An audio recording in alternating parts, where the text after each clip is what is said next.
오늘 말씀 14절은 기뻐하라고 합니다.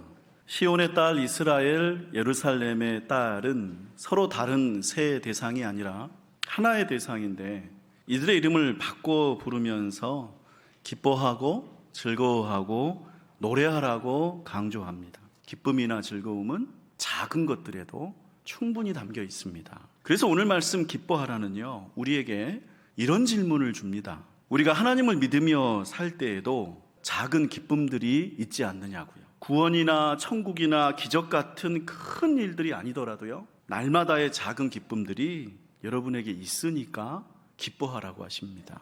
사실 우리 신앙생활이라는 거요, 객관적으로 봐도 그렇게 쉬운 거는 아닙니다. 그런데도 여러분은 오늘도 예배의 자리를 찾아오셨고 앞으로도 계속 신앙생활을 이어가시겠죠? 왜 그러신가요? 어려움들을 덮어버릴 만한 뭔가 더 좋은 경험들을 하기 때문에 신앙생활을 포기하지 않는 거예요. 그러니까 나를 기쁘게 하고 나를 즐겁게 하는 것들이 정말 이 신앙 가운데 없다면 우리는 신앙생활을 하지 못할 겁니다. 신앙생활을 하고 있다는 것이 쉬운 게 아니기 때문에요. 그런데 그런 많은 일들 중에서도 우리가 계속 주님을 믿고 교회를 다니는 것은 우리에게 좋은 경험들이 있기 때문이죠. 그래서 성경은 말씀합니다. 기뻐하고 즐거워하라고요. 우리 15절 함께 읽습니다. 여호와가 너의 형벌을 제거하였고 너의 원수를 쫓아냈으며 이스라엘 왕 여호와가 너의 가운데 계시니 네가 다시는 화를 당할까 두려워하지 아니할 것이라. 여러분, 여기서 하시는 말씀, 너의 형벌을 제거했다, 너의 원수를 쫓아냈다, 다시는 화를 당하지 않을 거다, 이런 말씀들은요 엄청난 내용들이죠. 우리의 죄와 구원에 관한 선포들입니다. 근데 이런 말씀들을 그냥 이렇게 큰 채로 내버려 두면요, 이 말씀은 이렇게 큰데 오늘 하루를 살아가는 나와는 별로 관련이 없는 것처럼 들립니다. 여기 이 큰 말씀들이 오늘 나와 관련이 되면 그때 비로소 나에게 기쁨을 주게 됩니다. 엄숙하기만 한 하나님의 구원도 우리에게 기쁨들을, 즐거움을 주게 되는 것이죠. 15절은 우리가 기뻐할 수 있는 이유는 하나님이 우리의 형벌을 제거하셨다는 사실입니다. 이 형벌이라는 거 이미 저질러버린 죄에 대한 판결이죠. 근데 우리에게는 이런 이미 저질러버린 잘못들이 늘상 있습니다. 우리는 어떤 후회할 만한 일들을, 누군가에게 생채기를 남기는 일들을 저질러버립니다. 때로는 감정을 주체하지 못해서, 때로는 실수로, 때로는 못된 마음을 품고서 그렇게 합니다. 그리고 그런 일들에 대해서 우리는 형벌을 받아야 마땅합니다. 하나님은 이렇게 말씀하십니다. 이사야서 53장 5절과 6절을 제가 읽습니다.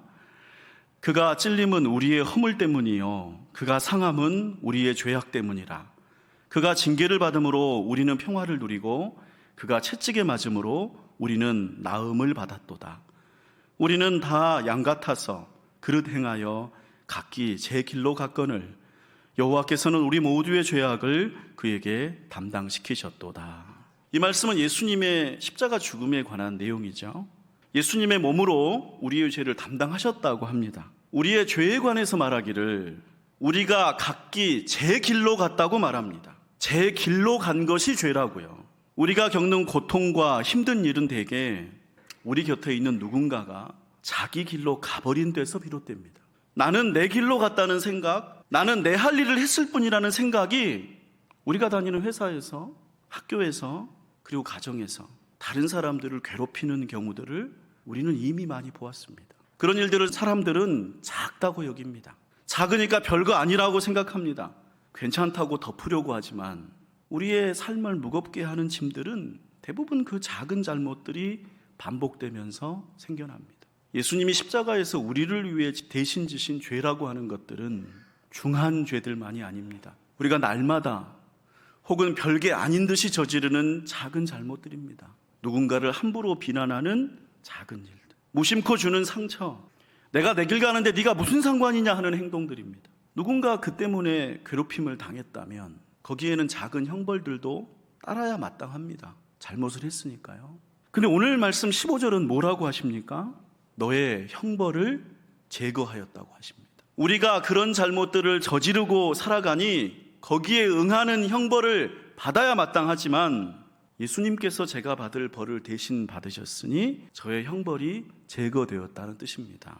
우리가 저질러버린 작은 잘못들에 관해서 단지 나만 용서받았으니 괜찮아진다는 것이 아니라 예수님께서 그 잘못의 영향을 받은 이들을 찾아가서 그들의 상처 또한 낫게 하셨다는 은혜의 약속입니다. 그래서 우리는 기뻐할 수 있는 거죠. 이것이 과연 그런가에 관해서 여러분이 경험한 구원을 곰곰이 돌이켜보세요. 여러분, 구원받은 이들은 대개 오래된 상처나 원한 관계를 간직하지 않습니다. 내가 상처를 준 쪽이든 받은 쪽이든 마찬가지예요. 신앙을 갖게 된 사람들의 마음속에는 이상하게 화해가 일어납니다. 그리고 그런 형벌의 제거는 오늘도 작은 잘못들에서 계속해서 일어납니다. 우리 가족들과의 관계에서, 친구들과의 관계에서, 내가 해야 할 업무에서 우리가 저질러버린 일들에 관해 예수님께서는 그 형벌을 제거하고 계시는 것입니다. 우리의 죄짐을 대신 지실 뿐만 아니라 죄로 인해 생겨난 상처들도 낫게 하시는 거죠. 그래서 우리는 기뻐하고 즐거워합니다. 우리 17절 함께 읽습니다. 너희 하나님 여호와가 너희 가운데 계시니 그는 구원을 베푸실 전능자이시라. 그가 너로 말미암아 기쁨을 이기지 못하시며 너를 잠잠히 사랑하시며 너로 말미암아 즐거이 부르며 기뻐하시리라 하리라. 하나님은 왜 우리의 형벌을 제거하실까요? 왜 우리가 저지른 잘못들을 예수님이 대신 책임지게 하실까요? 그에 대한 설명이 17절입니다. 그가 너로 말미암아 기쁨을 이기지 못하시며, 하나님은 우리를 기뻐하십니다.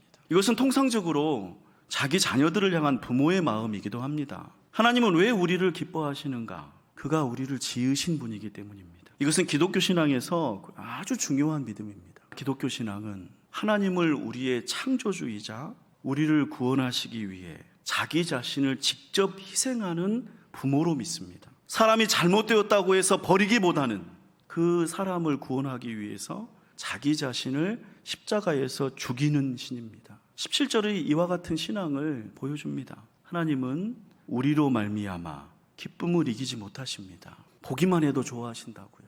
여러분이 여러분의 사랑하는 자녀를 보고 기뻐하는 그 마음으로 하나님은 우리를 보고서 기뻐하시고 좋아하십니다.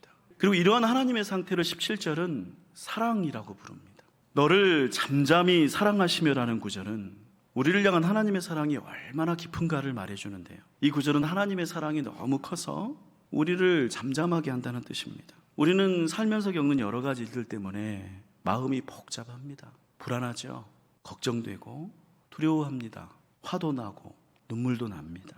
우리 마음이 전쟁터처럼 시끄럽고 요란해요. 그때 우리가 하나님을 부르면, 하나님께로 나아가면 우리 마음이 어느새 잠잠해집니다. 평안해집니다. 왜 그럴까요? 하나님이 우리를 사랑하기 때문입니다. 그 사랑이 우리의 시끄러움을 마치 포근한 담요처럼 덮어서 안아버리는 것이죠. 존귀한 성도 여러분, 하나님을 믿는다는 것은 기뻐하는 것입니다. 그 기쁨이라고 하는 것은 나라의 독립이나 복권 당첨 같은 큰 일이 아니더라도 날마다의 작은 일에서도 생겨납니다. 그 중에 우리는 형벌이 제거되는 기쁨을 경험합니다. 내가 무심코 하든 순간의 감정으로 하든 내 생각, 내 고집대로 내 권리라고 믿기에 저질러버린 작은 잘못들이 상처와 흉터 없이 지나가는 기쁨을 우리는 경험하는 것입니다. 물론 이것은 뻔뻔한 기쁨이 아니어야 합니다. 무슨 짓을 해도 회개만 하면 괜찮아진다는 철없는 신앙이 아니어야 합니다.